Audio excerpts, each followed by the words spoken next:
नमस्कार दोस्तों, मैं हूं संतोष पाठक और आप लोग देखना शुरू कर चुके हैं युग चरण यूट्यूब प्लेटफॉर्म। क्या 46 घंटे बाद, जी हां, क्या महज 46 घंटे बाद इस देश की राजनीति में कोई बड़ा बदलाव आने वाला है? इस देश की राजनीति किस तरह से तेजी से बदलती हुई नजर आ रही है, वैश्विक परिस्थितियां किस तरह से तेजी से बदलती हुई नजर आ रही है, किस तरह से उत्तर प्रदेश में योगी आदित्यनाथ बनाम राष्ट्रीय स्वयंसेवक संघ के छात्र संगठन अखिल भारतीय विद्यार्थी परिषद का विवाद लगातार बढ़ता चला जा रहा है और राजस्थान की धरती पर जो राष्ट्रीय स्वयंसेवक संघ से जुड़े 32 संगठनों के नेताओं के 3 दिवसीय अखिल भारतीय समन्वय की बैठक में से जो संदेशा उत्तर प्रदेश की राजधानी लखनऊ पहुंचा, जो संदेशा देश की राजधानी दिल्ली तक पहुंचने वाला है, क्योंकि आज आरएसएस की उस 3 दिवसीय महत्वपूर्ण बैठक का आखिरी दिन है। निश्चित तौर पर वहां से कई तरह की बड़ी खबरें निकलकर सामने आएगी और इस बीच कल देर शाम प्रधानमंत्री नरेंद्र मोदी राष्ट्रपति भवन पहुंच गए। जी हां, प्रधानमंत्री नरेंद्र मोदी ने कल देर शाम राष्ट्रपति भवन पहुंचकर राष्ट्रपति द्रौपदी मुर्मू से मुलाकात की और राष्ट्रपति द्रौपदी मुर्मू से प्रधानमंत्री नरेंद्र मोदी की मुलाकात की इन तस्वीरों को बाकायदा राष्ट्रपति भवन के आधिकारिक ऑफिशियल एक्स अकाउंट से शेयर भी किया गया। हालांकि जगदीप धनखड़ के साथ 21 जुलाई को ही मुलाकात की तस्वीर अभी तक सामने नहीं आई है, लेकिन प्रधानमंत्री नरेंद्र मोदी ने जो कल देश की राष्ट्रपति द्रौपदी मुर्मू से मुलाकात की, वो तस्वीर राष्ट्रपति भवन ने शेयर कर दिया, सोशल मीडिया पर डाल दिया। आरएसएस की बड़ी बैठक, लखनऊ में बड़ा बवाल, देश की राजधानी में प्रधानमंत्री नरेंद्र मोदी का राष्ट्रपति भवन पहुंचना और इस बीच विपक्षी राजनीतिक दलों द्वारा घेरेबंदी करना नरेंद्र मोदी सरकार को उपराष्ट्रपति के चुनाव में हराने के लिए, और इस बीच एनडीए गठबंधन में शामिल सहयोगी दलों के नेताओं और खासतौर से सहयोगी दलों के सांसदों को लेकर भी कई तरह की किंतु परंतु की खबरें निकलकर सामने आना और देश के प्रधानमंत्री नरेंद्र मोदी, केंद्रीय गृह मंत्री अमित शाह और भारतीय जनता पार्टी शासित राज्यों के मुख्यमंत्री, बड़े बड़े दिग्गज नेता जिस तरह से एक एक सांसद पर अपनी पैनी नजर बनाए हुए हैं, उस दौरान एनडीए सांसदों के लिए भारतीय जनता पार्टी के राष्ट्रीय अध्यक्ष जेपी नड्डा द्वारा बुलाई गई डिनर बैठक को रद्द कर देने से भी कई तरह के सवाल उठ रहे हैं। तो क्या कुछ देश की राजनीति में होने जा रहा है, क्या कुछ बड़ा होने जा रहा है और 46 घंटे बाद ऐसा क्या कुछ होने वाला है जो इस देश की राजनीति की दशा और दिशा को बदल कर रख सकता है? युग चरण के इस यूट्यूब प्लेटफॉर्म पर उन तमाम बातों की जानकारी एक एक करके मैं तथ्यों के साथ आपको देने जा रहा हूं, लेकिन उससे पहले आपसे एक अपील, आपसे एक आग्रह। अगर आपने अभी तक हमारे YouTube प्लेटफॉर्म को सब्सक्राइब नहीं किया है तो आगे बढ़िए, युग चरण YouTube प्लेटफॉर्म को सब्सक्राइब कीजिए, वीडियो पसंद आए तो लाइक भी कीजिए, शेयर भी कीजिए, ज्यादा से ज्यादा लोगों तक पहुंचाइए और कमेंट करके जरूर बताइए कि युग चरण YouTube प्लेटफॉर्म के वीडियो आपको कैसे लग रहे हैं। और हमारे परिवार का कारभार लगातार बढ़ता जा रहा है, तो हम अपने परिवार के तमाम सदस्यों को, युग चरण YouTube प्लेटफॉर्म को सब्सक्राइब करने वाले तमाम सदस्यों को, तमाम व्यक्तियों को दिल से हार्दिक धन्यवाद करते हैं। इसी तरह से अपना प्यार, समर्थन, स्नेह, सहयोग, समर्पण युग चरण की पूरी टीम के साथ बनाए रखिएगा। अब आते हैं आज की स्टोरी पर। मैंने कहा 46 घंटे बाद क्या होने जा रहा है। 46 घंटे बाद इस देश के संसद भवन के परिसर में, लोकतंत्र की सबसे बड़ी पंचायत संसद भवन परिसर में एक बड़ा चुनाव होने जा रहा है। जी हां, 46 घंटे बाद 9 सितंबर को देश के अगले उपराष्ट्रपति का चुनाव होने जा रहा है। कौन बनेगा देश का अगला उपराष्ट्रपति? कौन होगा वो व्यक्ति जो उपराष्ट्रपति के तौर पर, राज्यसभा के पदेन सभापति के तौर पर राज्यसभा की कार्रवाई का संचालन करता हुआ नजर आएगा? इसको लेकर 46 घंटे बाद संसद भवन में मतदान की प्रक्रिया शुरू हो जाएगी। जी हां, 9 सितंबर को सुबह 10 बजे संसद भवन परिसर में उपराष्ट्रपति के लिए चुनाव की प्रक्रिया शुरू हो जाएगी। शाम के 5 बजे तक वोटिंग का कार्यक्रम रखा गया है। बैलेट पेपर से वोटिंग होगी। 2 प्रमुख उम्मीदवारों के बीच में मुकाबला है। एनडीए गठबंधन की तरफ से भारतीय जनता पार्टी के दिग्गज नेता रहे वर्तमान में महाराष्ट्र के राज्यपाल तमिलनाडु की धरती से जुड़े हुए सीपी राधाकृष्णन साहब उम्मीदवार है, तो वहीं विपक्षी गठबंधन की तरफ से संयुक्त आंध्र प्रदेश में पैदा होने वाले सुप्रीम कोर्ट के जज रह चुके पूर्व जज बी सुदर्शन रेड्डी साहब उम्मीदवार है। तो अब से 46 घंटे बाद लोकसभा और राज्यसभा के सांसदों का संसद भवन परिसर पहुंचना शुरू हो जाएगा और वो अपने वोट के जरिए अपना मत बताएंगे कि उन्होंने किसको देश का अगला उपराष्ट्रपति चुना है। और मोटे तौर पर मैं कुछ बातें बता देता हूं। गुप्त मतदान प्रणाली के जरिए मतदान होगा। कोई भी राजनीतिक दल व्हिप जारी नहीं कर सकता है, यानी वो अपने सांसदों को ये नहीं कह सकता कि अमुक उम्मीदवार को वोट देना है, और गुप्त मतदान प्रणाली के जरिए होगा। इसका मतलब कि कौन से सांसद ने किसको वोट दिया, इस बात का खुलासा कभी नहीं हो पाएगा। और ये जो पूरी प्रक्रिया है, बैलेट पेपर पर चुनाव होगा और जो पेन होगा, वो पेन जो है वो वहीं पर जो चुनाव अधिकारी होंगे वो सांसदों को देंगे और सांसद को उसी पेन से टिक लगाना होगा। और उसके बाद शाम के 5 बजे तक वोटिंग होगी। उसके बाद उन मतपत्रों को इकट्ठा किया जाएगा और ज्यादा संभावना इस बात की है कि 6:30 से 7 बजे के बीच उसी दिन 9 सितंबर को ही उपराष्ट्रपति चुनाव के विजेता के नाम का ऐलान कर दिया जाएगा। यानी कौन देश का अगला उपराष्ट्रपति बनेगा, ये 9 सितंबर को ही पता लग जाएगा।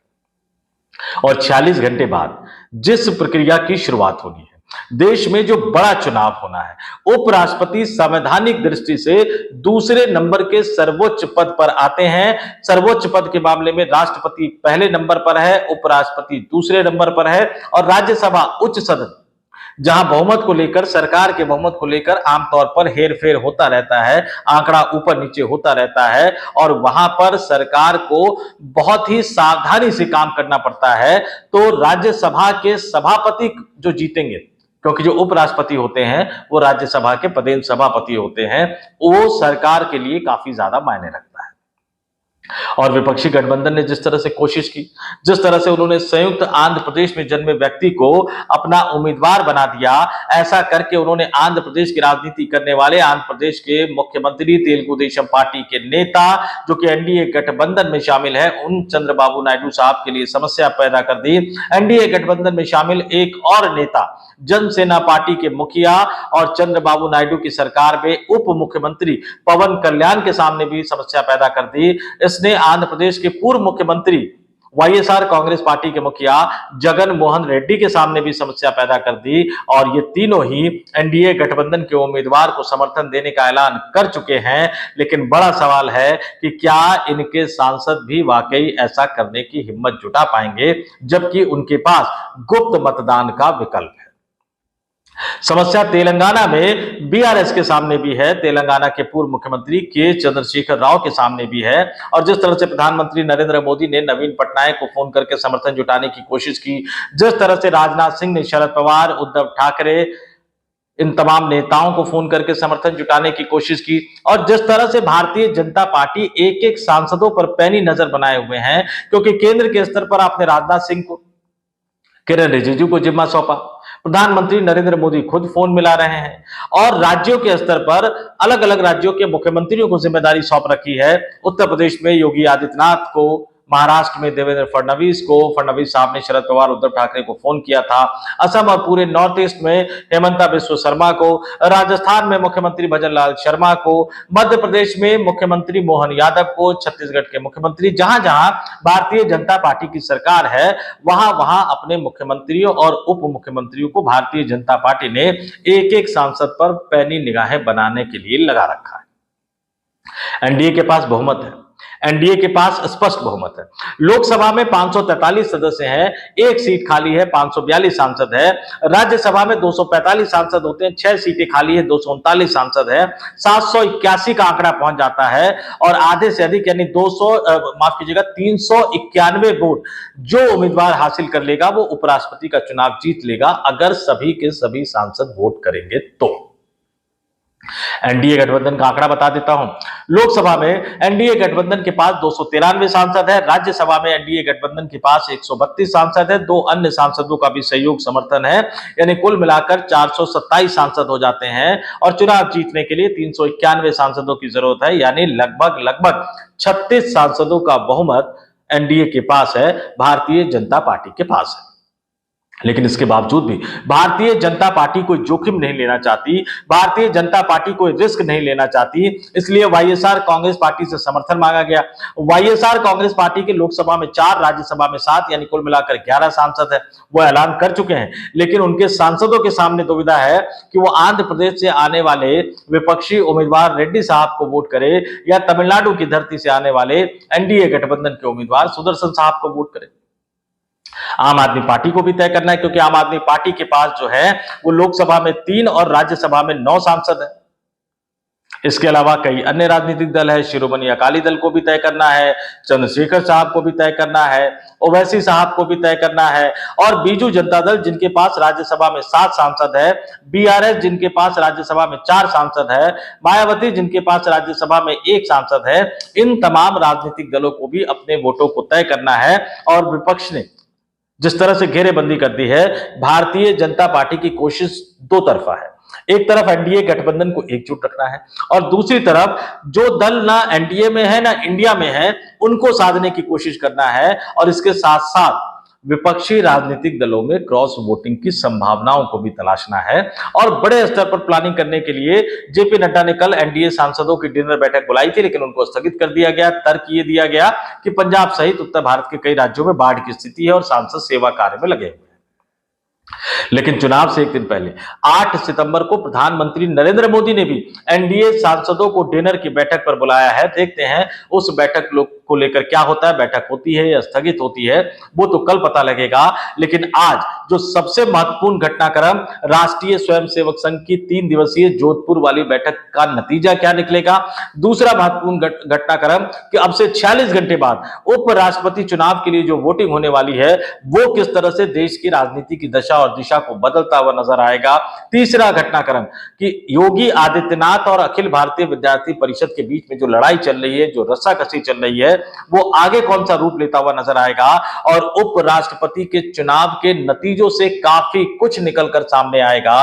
चंद्रबाबू नायडू, नीतीश कुमार, एकनाथ शिंदे, अजीत पवार, चिराग पासवान, ये नेता क्या करते हैं, इस पर यह डिपेंड करेगा कि एनडीए गठबंधन मजबूत बना रहेगा या नहीं बना रहेगा, नरेंद्र मोदी प्रधानमंत्री बने रहेंगे या नहीं बने रहेंगे, और बिहार में एनडीए गठबंधन एकजुट रहेगा या कहीं ऐसा तो नहीं कि नीतीश कुमार का मन बदल जाए, या कहीं ऐसा तो नहीं कि चिराग पासवान का मन बदल जाए। तो उपराष्ट्रपति का चुनाव यानी 46 घंटे बाद जो वोटिंग होगी, जो मतदान होगा, वो आने वाले दिनों में इस देश की राजनीति की दशा और दिशा को तय करेगा। तो इस वीडियो में इतना ही। जाते जाते फिर आपसे अपील करूंगा, आग्रह करूंगा, अगर आपने अभी तक इस YouTube प्लेटफॉर्म को सब्सक्राइब नहीं किया है तो आगे बढ़िए, युग चरण YouTube प्लेटफॉर्म को सब्सक्राइब कीजिए, हमारे वीडियो देखिए, पसंद आए तो लाइक कीजिए, शेयर कीजिए, ज्यादा से ज्यादा लोगों तक पहुंचाइए, और कमेंट करके जरूर बताइए कि आज की ये स्टोरी आपको कैसी लगी। तो इस वीडियो में इतना ही। मुझे यानी संतोष पाठक को दीजिए इजाजत। आप तमाम लोग देखते रहिए युग चरण YouTube प्लेटफॉर्म। नमस्कार।